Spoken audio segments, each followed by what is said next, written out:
The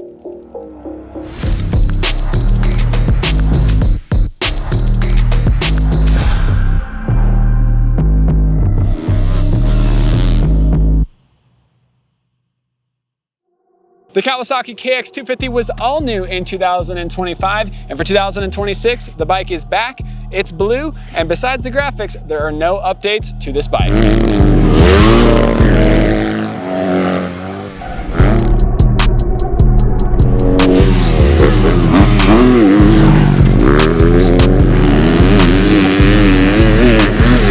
But that doesn't mean we haven't learned a lot in testing this bike over the last year, so we're gonna continue testing it for 2026. And in this video, we're gonna share all we know about this bike after 1 full year of living with it and share which mods made sense for us and which mods were maybe not so necessary on this KX250 platform.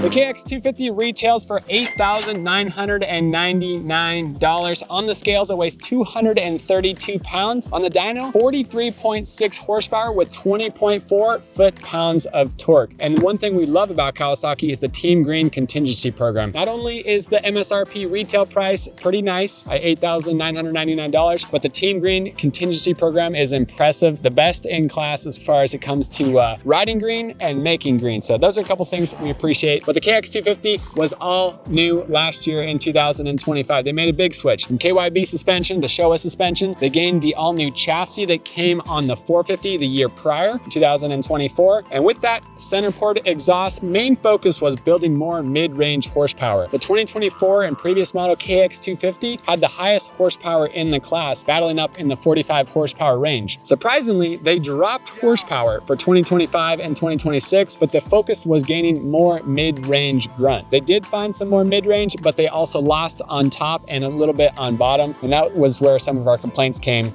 on this bike. Whoever said do not ride behind.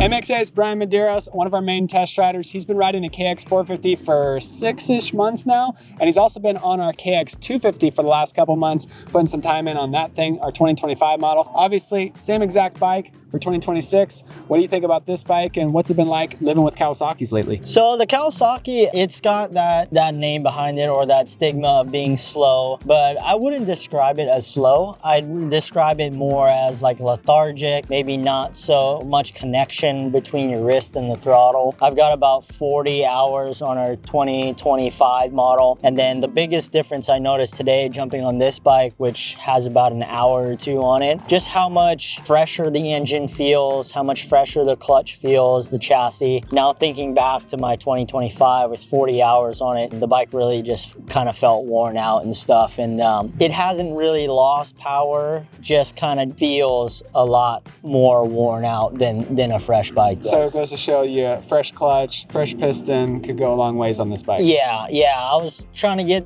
do some durability stuff on our old bike, see if we could break it, but so far on that bike, 40 hours, nothing broke, but definitely don't recommend, running your top end that long or running your clutch that long. Yeah, just a fresh piston and clutch in this bike compared to our old one was a lot better. Last year, Kawasaki flew us all the way up to Washougal to test this bike when it was brand new for 2025. The big changes for the new model were chassis and engine. I think the engine took a small step backwards last year, but the chassis took a big step forward. Before, the KX250 came with KYB suspension, which typically we love and you can make it good, but the stock valving in the forks was like 2x4, so it's just crazy stiff on the front end of the 2024 KX250, and it was a great straight line stability, but a little bit hard to turn that KX250 in 2024. 2025, got the all-new chassis, got the steeper head angle, it switched over from KYB to Showa suspension, and the forks became a lot more flush, a lot more comfortable just dipping in and out of corners. Compared directly back to back against the 2024 model. Our test riders appreciated the engine more on the 24 model. We even saw with the Team Green amateur riders, they were spending a lot of time on the 2024 model, racing it into the 25 season because they had that engine and that package so dialed in. It took a little bit longer for ProCircuit to dial in the engine on the new 25 and 26 KX250,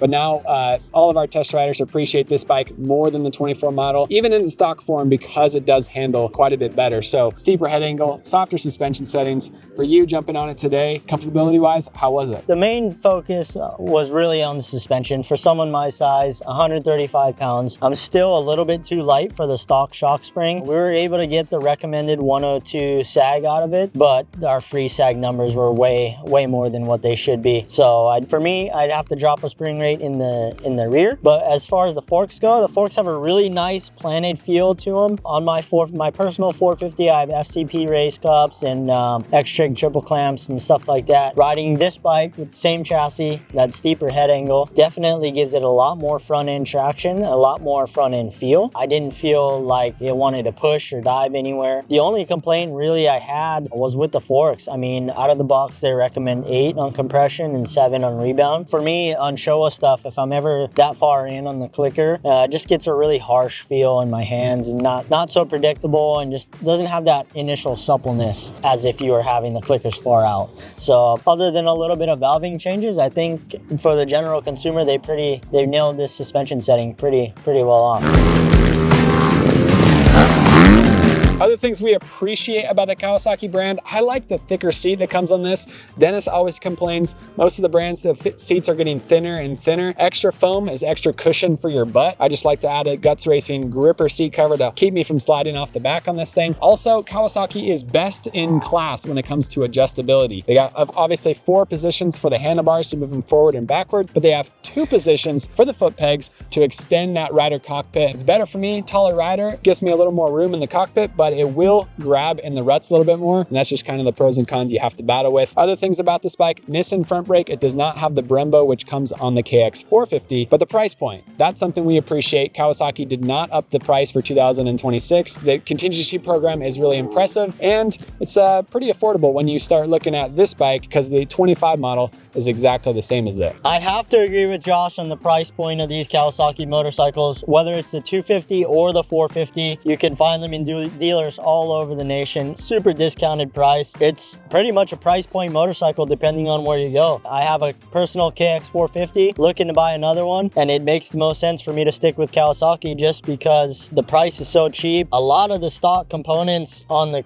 KX250 and 450 really suit me well. I don't have to change much, so I still get to save them money on that end. One of the biggest issues I've had with the Kawi, this front brake line. As the forks compress, depending on where you have your clutch, the further in you push it, trying to be like Jet Lawrence, as your forks compress, this brake line extends and it gets caught here on this banjo bolt. I haven't had any major issues with it, but my brake line here on my 450 is getting pretty tore up. We asked the Kawi guys about it. There's any other brake line that will work on this that will eliminate that problem, and they told us that their race team runs actually a shorter brake line, so we might be looking for one of those for our bikes. Other than that, I know Josh really loves these ODI lock-on grips. I do not. Over time, as this bike breaks in, it vibrates a little bit more, and I noticed that when I go from the ODI lock-ons to ODI glue-on grips, they just have a nice comfort feel in the hands, and my hands don't really go numb. Handlebars for me were really good. Felt like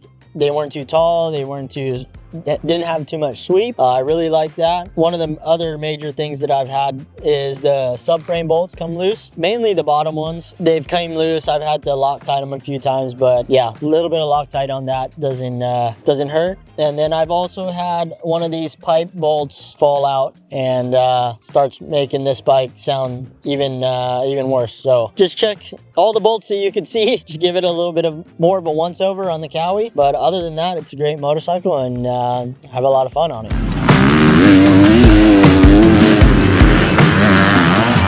In addition to riding the stock 2026 bike, today we're also riding a ProCircuit built KX250. Now, if you guys follow MXA, You know, we just tested a almost factory ProCircuit KX250 that when you add up the $9,000 stock motorcycle and every single nook and cranny, every little bolt that we added onto that bike, it added up to $30,000. Now, you don't have to spend that much money. If you do, you get an almost factory bike or a basically factory bike. But today, ProCircuit also brought out a stock KX250 with just $2,500 worth of mods on here. It's got the airbox mod with the twin Air Powerflow kit on it. It's got an ECU tuned by ProCircuit as well as the ProCircuit full titanium exhaust system and a piston kit in this bike. $2,500 about for just the engine mods, and then they also added a ProCircuit linkage on here for $465. So it's kind of cool that we have the most expensive ProCircuit KX250 and now the price point buy. This thing's 2 horsepower stronger than the stock model, bumping it up to that mid 45 range, and this thing was a ton of fun to ride on the track today. So thank you guys for watching this video. Kawasaki KX250, lots of fun to ride, and